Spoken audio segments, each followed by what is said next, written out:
estão espalhadas pelo mundo. Para elas, os países são apenas mercados onde disputam consumidores e mão de obra barata. Não há regras nem fronteiras nessa corrida.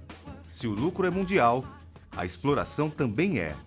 A GM, a Ford e a Volks produzem carros no Brasil e em outros países pobres porque o salário é muito mais baixo.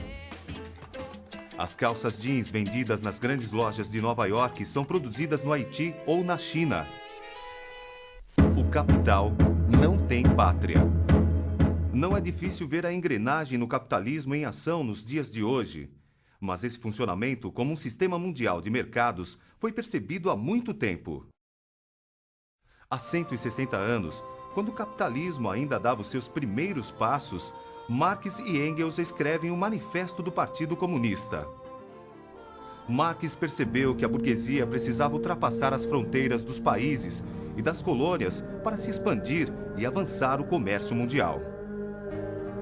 A burguesia também não via diferença entre os países na hora de explorar o trabalho dos operários. Todos, alemães, ingleses, franceses, de qualquer idade, trabalhavam em condições desumanas. O combate contra a burguesia e a propriedade privada não podia mais ser em um só país. Como a produção capitalista está estabelecida em todo o mundo, o socialismo só pode ser construído a nível internacional. O Manifesto Comunista, o primeiro programa da classe operária, convoca: proletários de todo o mundo, univos! O texto foi escrito para a Associação Internacional dos Trabalhadores, que estava nascendo e ficou conhecida como a Primeira Internacional. O movimento operário vive a primeira tentativa de luta pelo poder na Comuna de Paris, sufocada por uma repressão brutal. A Internacional desaparece com a Comuna, mas a ideia de uma luta mundial contra a burguesia estava lançada. A Segunda Internacional surge reunindo visões políticas diferentes, como a de Lenin e Rosa Luxemburgo de um lado, e a do reformismo de outro. Nessa época, o capitalismo se desenvolvia a passos largos em sua fase imperialista, e a disputa por mercados foi até as últimas consequências. A Primeira Guerra começa e divide a Internacional. Enquanto Lenin defende a unidade da classe operária de todos os países contra a guerra, os principais partidos europeus apoiam seus governos no conflito, abandonando tudo o que haviam dito.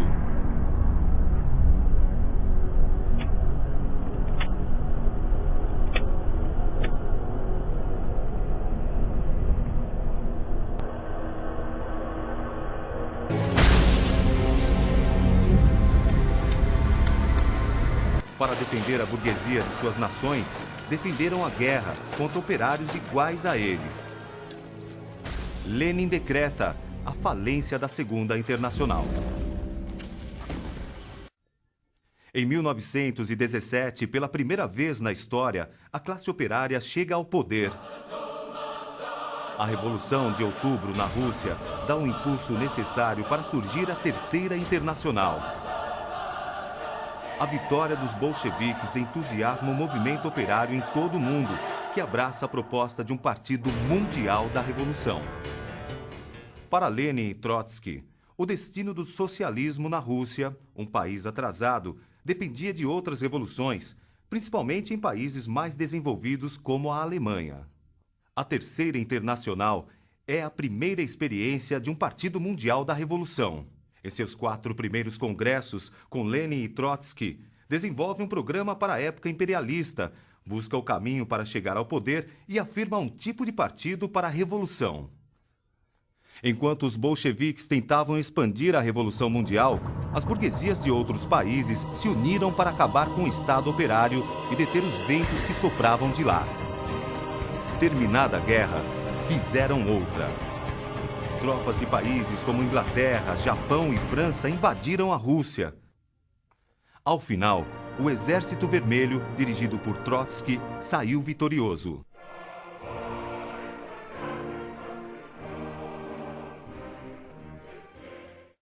Mas milhares de soldados haviam morrido na Guerra Civil, entre eles muitos operários que tinham participado da tomada do poder. Na Europa, a Revolução Alemã tinha sido derrotada. O isolamento do Estado operário, permitiu a burocratização. O caminho está aberto para Stalin e uma poderosa burocracia assumir o poder no Estado soviético, propondo o socialismo em um só país. Ao contrário de Lenin e Trotsky, Stalin afirma que era possível construir o socialismo apenas na União Soviética. A revolução isolada, somente em países atrasados, poderia triunfar mais facilmente, mas teria enormes dificuldades, porque o centro da humanidade continuava controlado pelo imperialismo. A Terceira Internacional vira um instrumento da burocracia. Forma-se um poderoso aparato com dezenas de grandes partidos atuando contra as revoluções. Em 1935, definiu uma política, a de apoio a governos burgueses progressistas, nacionalistas ou de frentes populares, governos de aliança entre partidos operários e a burguesia. Anos mais tarde, para acalmar o imperialismo, Stalin dissolveria oficialmente a Internacional. Todo o legado da Revolução estava por desaparecer, ameaçado pela traição stalinista.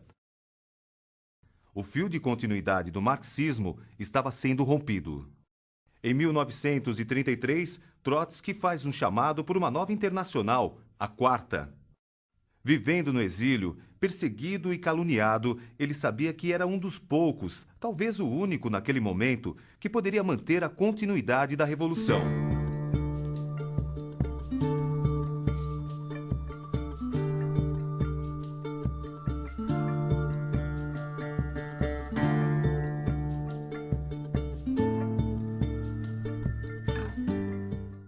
León Trotsky llega a una conclusión, que esa es su tarea más importante de toda su vida militante.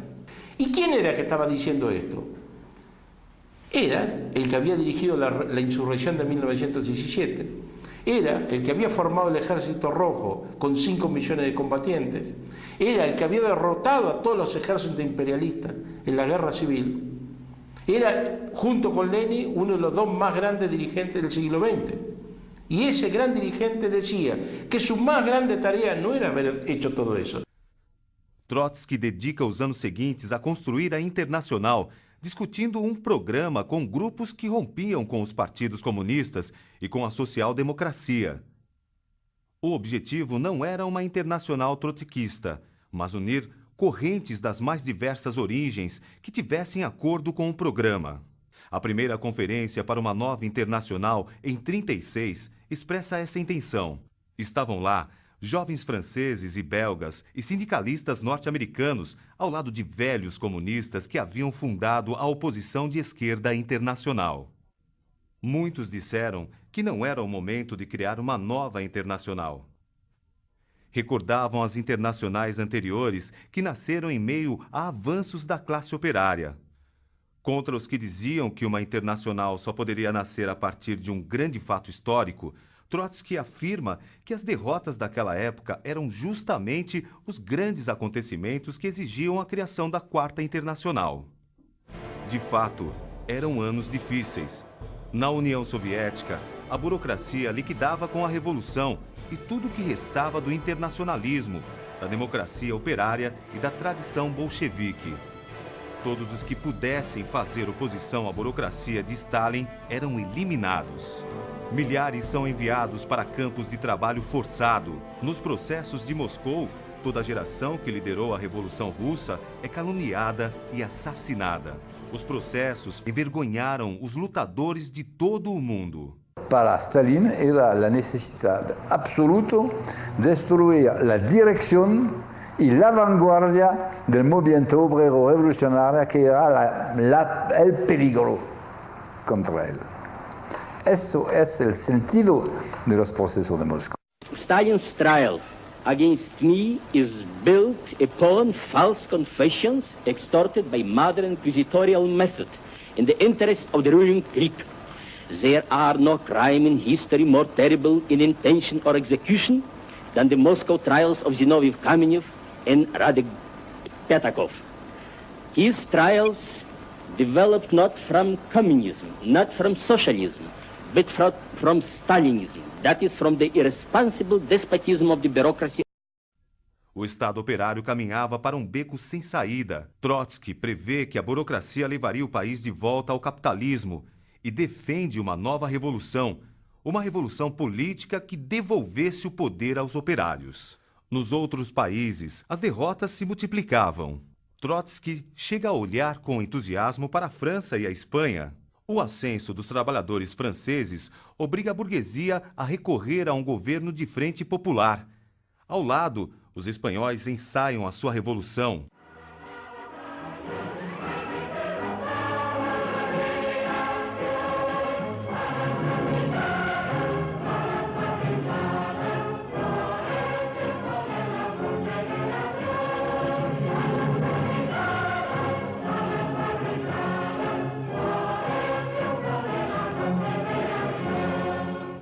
Voluntários de outros países viajam para lutar com os republicanos contra as tropas do general Franco. Mas a traição stalinista precipita a derrota. O destino daqueles anos estava de fato sendo decidido na Alemanha. A escalada nazista foi favorecida pela política irresponsável do Partido Comunista, que não se une à social-democracia para combater o nazismo. Em 1933, quando Hitler assume o poder, Trotsky responsabiliza Stalin por deixar o caminho aberto ao fascismo e afirma que o Partido Alemão e a Internacional estão mortos para a Revolução. Ascensão do nazismo, proximidade de uma nova guerra mundial, burocratização do Estado soviético, revoluções derrotadas. Por que Trotsky achava tão importante construir uma internacional em um cenário como este?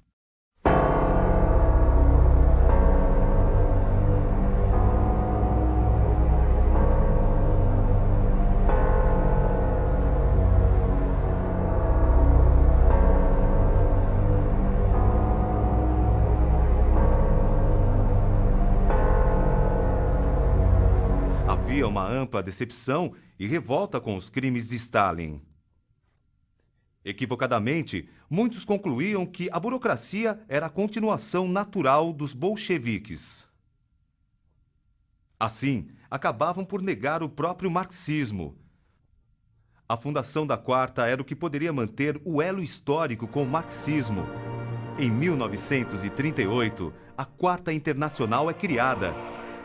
A conferência na França, perto de Paris, aprova o Programa de Transição e um manifesto contra a guerra imperialista. A reunião dura apenas um dia, 3 de setembro, devido ao perigo de ataques do stalinismo. Todos estavam sendo perseguidos. O próprio Trotsky não pôde comparecer à reunião devido ao grande risco de ser assassinado. Naquele mesmo ano, seu filho Sedov, responsável pelo boletim da oposição de esquerda, seria morto por agentes de Stalin. Y soy realmente el único superviviente de la familia. Mi padre también se quedó en la Unión Soviética, fue deportado y fusilado. Nadie se salvó del entorno de León Trotsky, todos fueron asesinados.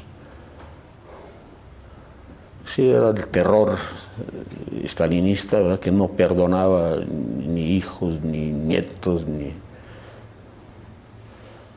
Y como nuestra familia fueron millones de ciudadanos soviéticos que fueron exterminados por la dictadura de Stalin. Na reunião da Quarta Internacional, participaram delegados da União Soviética, Inglaterra, França, Alemanha, Polônia, Itália, Grécia, Brasil, Holanda, Bélgica e Estados Unidos.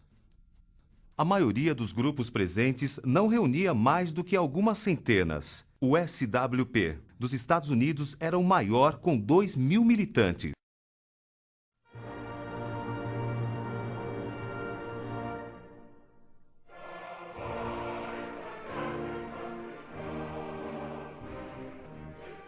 A conferência homenageia os mártires mortos pelo stalinismo e pelo fascismo e os milhares de presos políticos.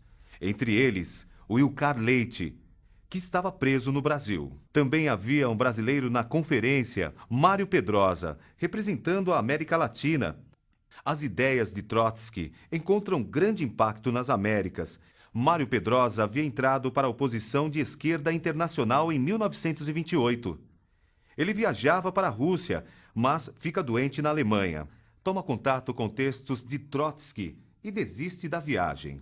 Volta ao Brasil e funda a Liga Comunista Internacionalista, a LCI, que publica o jornal Luta de Classe. Em São Paulo, dirige a Federação dos Gráficos e parte do movimento operário da cidade. Eles foram responsáveis por um dia histórico do movimento operário brasileiro. Em 7 de outubro de 1934, expulsaram os integralistas de São Paulo. Depois da grande batalha que toma conta da Praça da Sé, cerca de 8.000 integralistas fogem, na que ficou conhecida como a Revoada dos Galinhas Verdes. O trotskismo no Brasil ainda vai reunir outras importantes lideranças, como Fúvio Abramo, Aristides Lobo, Hermínio Saqueta, Lívio Xavier e o gráfico João da Costa Pimenta.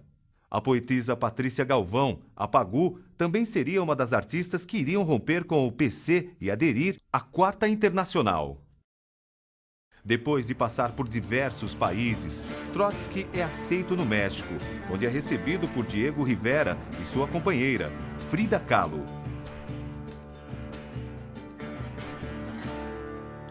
Trotsky é assassinado por Ramon Mercader, um agente do stalinismo que se infiltra em sua casa e conquista a confiança a partir do relacionamento com a trotskista Sylvia Guello. C'était une camarade trotskiste américaine. Et on est devenus tout de suite.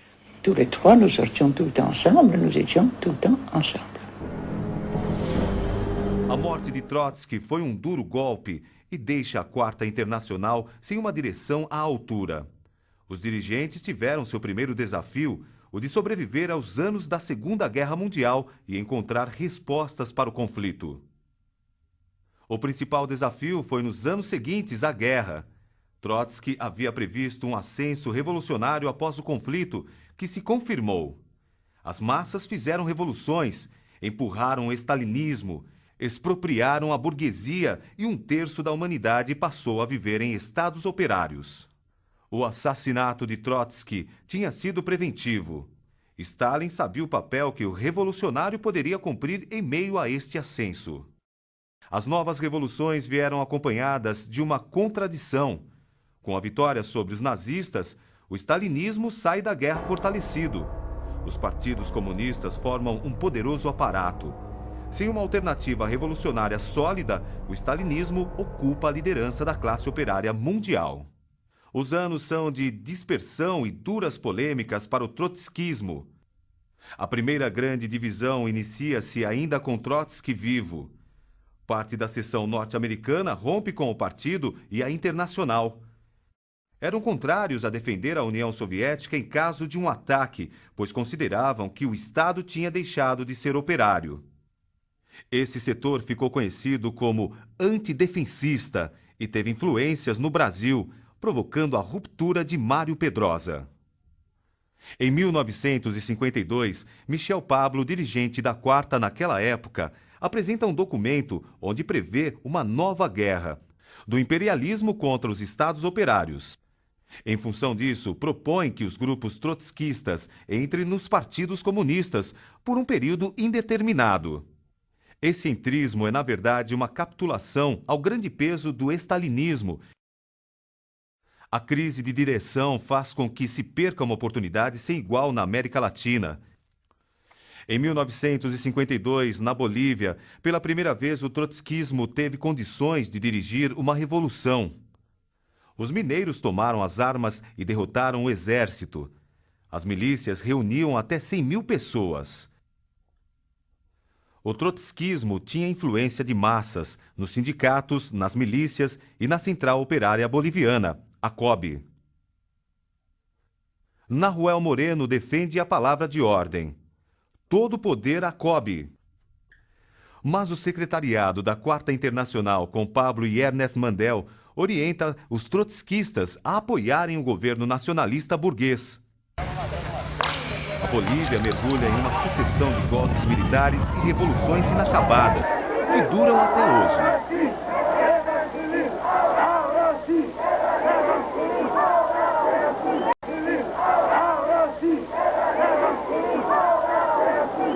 No ano seguinte, a Quarta Internacional se divide. deixa de existir por 10 anos, até se reunificar em 1963 com o Secretariado Unificado. Mas a direção de Mandel seguiu ainda um rumo de capitulações às direções burocráticas dos estados operários como Cuba ou ao sandinismo. Basicamente, no movimento trotskista havia 3 posições. Uma posição que assimilava, como dizia que como não era um partido revolucionário que estava à frente do movimento, aquilo não era uma revolução, não era socialista, que é a corrente lambertista e rilista, fundamentalmente, tinham essa posição. A reunificação de 63 se dá em base à defesa da Revolução Cubana, com uma diferença, que as outras 2 correntes. Defendendo a Revolução Cubana, a corrente morenista considerava que a direção cubana não era uma direção marxista revolucionária. A corrente mandelista, a corrente majoritária do Secretariado Unificado, de certa forma, eram os castristas consequentes e levaram esta linha às últimas consequências. Na Nicarágua, em 79, a direção do Secretariado Unificado comete um de seus principais crimes. Apoia o governo sandinista na repressão aos combatentes da Brigada Simão Bolívar. Os trotskistas foram expulsos por formar sindicatos independentes. Os desvios provocam uma nova divisão na Quarta Internacional. A fração bolchevique que havia organizado a Brigada Simão Bolívar na Nicarágua forma em 1982 a Liga Internacional dos Trabalhadores, a LIT. A corrente dirigida por Nahuel Moreno mantém uma postura internacionalista e luta pela reconstrução da Quarta contra os desvios oportunistas e também os sectários. O maior partido desta corrente foi o Movimento ao Socialismo da Argentina, dirigido por Moreno até a sua morte em 1987.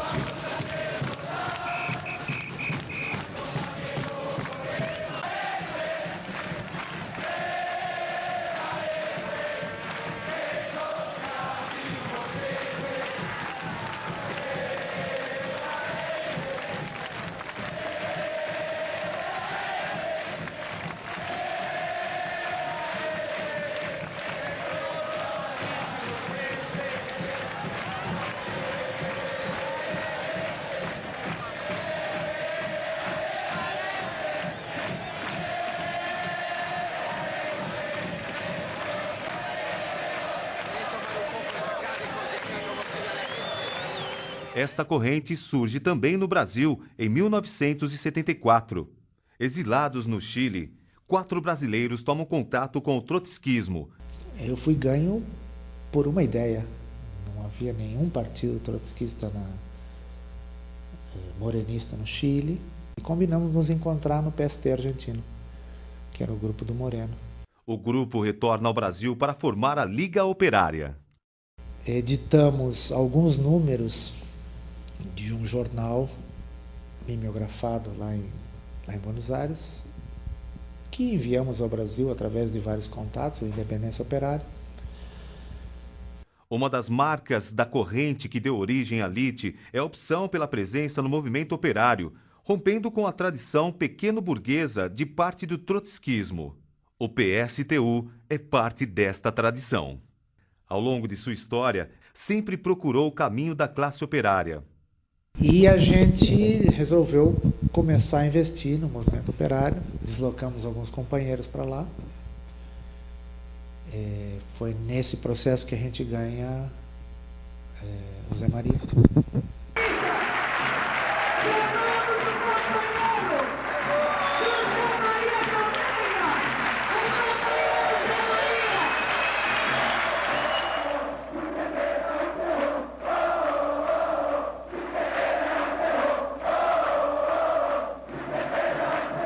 E hoje dirige categorias importantes como metalúrgicos e trabalhadores da construção civil. Outro aspecto é a aplicação do programa de transição, escrito por Trotsky como programa da Quarta Internacional. O programa de transição é o manifesto comunista de nossos dias. O programa de transição é a atualização do programa marxista revolucionário para para a época de decadência imperialista. Ele é uma ponte entre as reivindicações mais sentidas pelos trabalhadores, como hoje o aumento dos preços dos alimentos, até as bandeiras para a Revolução Socialista. O programa de transição oferece o método de elaboração de um programa, oferece os grandes eixos pelos quais seguiu o processo revolucionário do século XX. A independência de classe diante dos governos burgueses é outra lição deixada por Trotsky.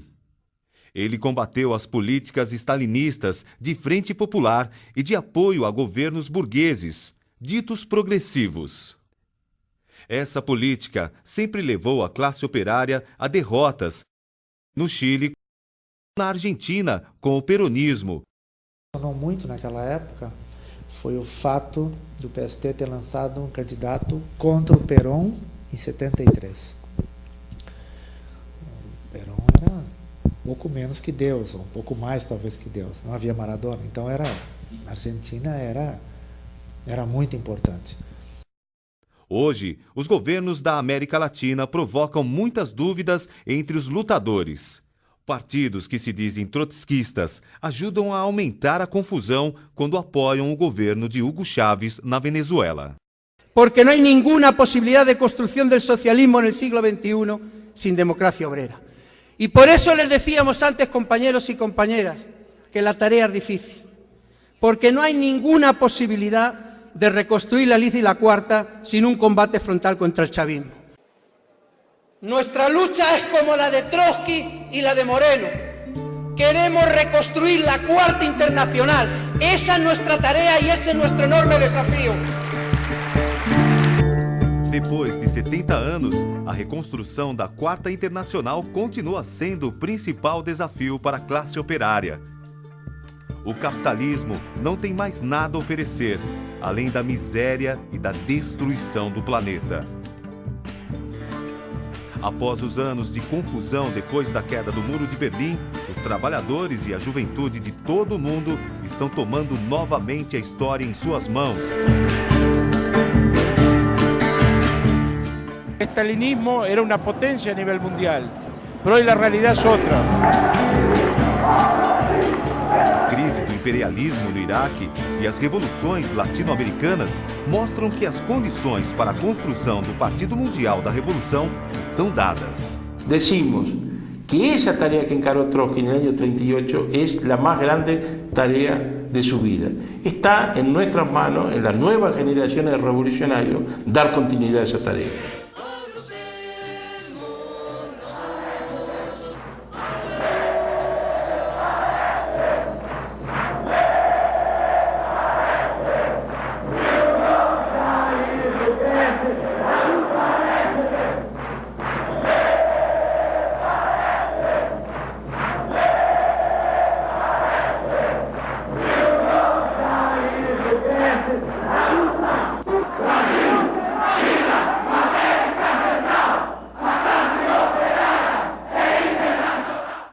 Viva os 70 anos da Quarta Internacional. Você dormindo e eu sonhando,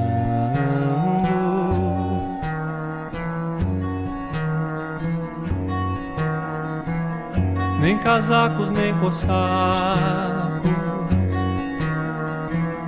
como em Petrogrado aquele dia. Apenas você nua e eu como nasci. Eu dormindo e você sonhando.